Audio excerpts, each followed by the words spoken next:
The afternoon sun filtered through the oak trees on Maple Street as Ruth sat on her usual bench in the small park. At 61, she'd been homeless for nearly a year, ever since the medical bills from her surgery had swallowed her savings and then her small apartment. She kept herself clean, used the public library restroom to freshen up, and tried to maintain her dignity. The church provided meals on Tuesdays and Thursdays. The rest of the time, she made do. Ruth was reading a donated paperback when she heard the screams. A woman stood on the sidewalk across the street, pointing up at the second floor of the brick apartment building. Smoke billowed from a window, dark and angry, and there, pressed against the glass, was a small boy, maybe 5 years old, his hands beating against the window, his mouth open in terror. "Someone help!" the woman screamed. "My grandson, please." People were pulling out phones, calling 911, but Ruth could see what they couldn't. The flames were spreading fast. That child didn't have time to wait for fire trucks. Ruth dropped her book and ran. Her legs weren't what they used to be, but fear gave her speed. The building's entrance door was propped open. She took the stairs, her heart pounding, following the smoke to apartment 2C. The door was hot.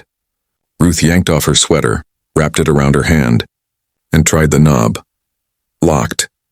She could hear the child crying inside, could smell the acrid smoke getting thicker.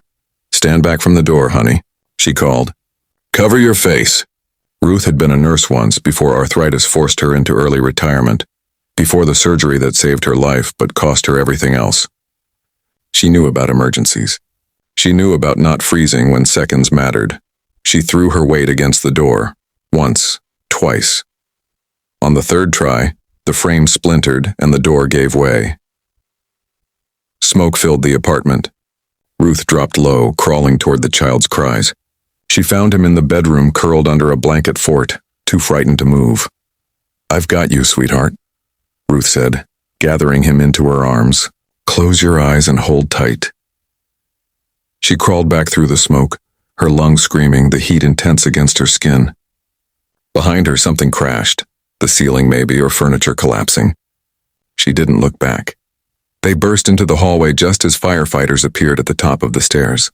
Strong hands took the boy from her arms. Someone guided her down and outside, where paramedics wrapped her in a blanket and gave her oxygen. The little boy was crying for his grandmother, who rushed forward to hold him. "Thank you," the woman sobbed. "Thank you, thank you." Ruth nodded, too exhausted to speak, her throat raw from smoke. The paramedics checked her over. Minor burns on her hands, smoke inhalation. They wanted to take her to the hospital, but Ruth shook her head. She couldn't afford a hospital visit. She'd be fine. As the crowd began to disperse and the firefighters contained the blaze, Ruth quietly slipped away. She returned to her bench, shaking now that the adrenaline was fading, and picked up her fallen book. 20 minutes later, a sleek black car pulled up to the curb. A man emerged, late 50s, well-dressed in a charcoal suit, moving with purpose. Behind him came the grandmother, holding the little boy's hand.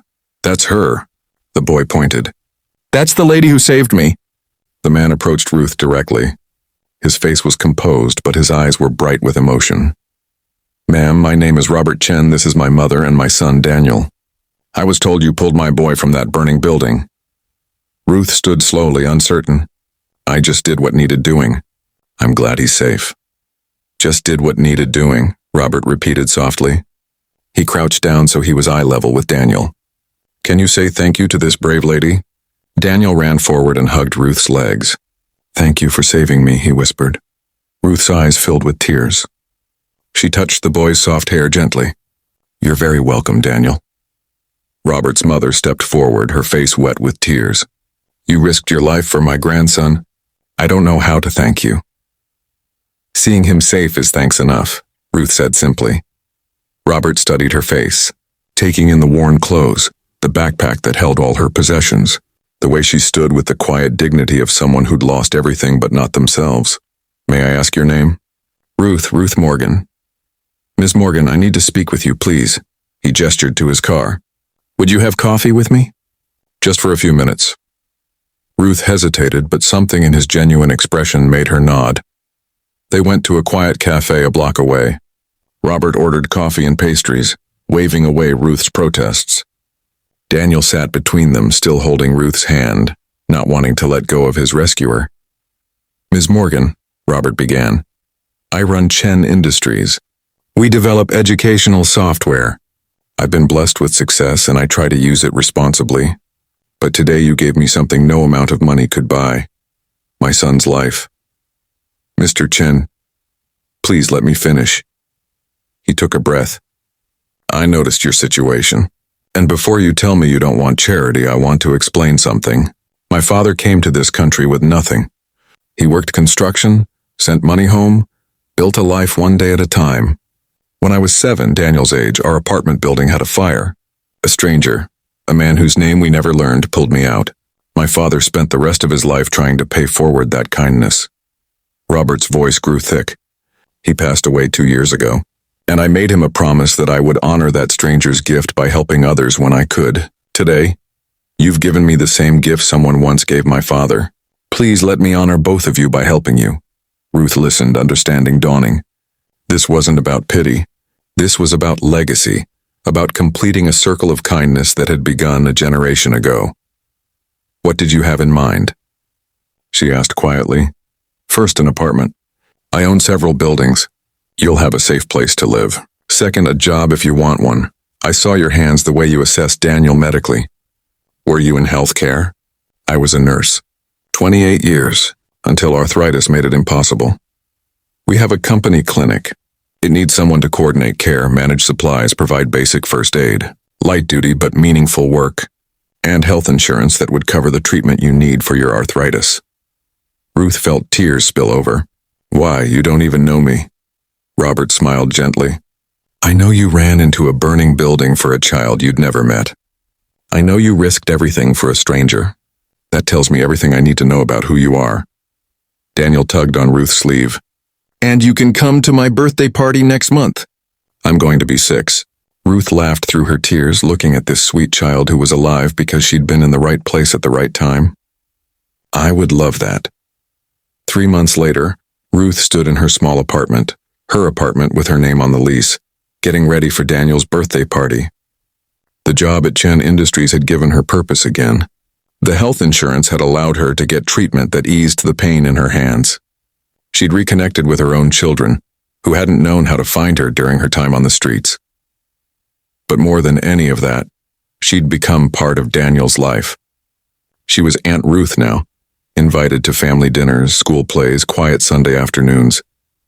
At the party, Robert pulled her aside. "I've been thinking about that stranger who saved me when I was 7. I never knew his name, never got to thank him, but I think somehow you've given me the chance to thank him through you. Does that make sense?" Ruth squeezed his hand. "Perfect sense. Your father raised a good man, Robert, and you're raising a good boy."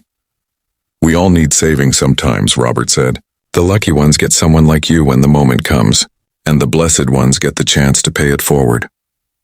Ruth watched Daniel playing with his friends, full of life and joy, and thought about the mysterious chain of kindness that connected them all. A stranger who'd saved a boy 40 years ago, a woman who'd saved a boy 3 months ago, and all the ripples of good that would flow forward from these moments. Sometimes courage is its own reward, but sometimes grace allows us to receive the blessings that our courage makes possible. The end. One act of bravery can echo through generations, creating circles of kindness that bind strangers into family.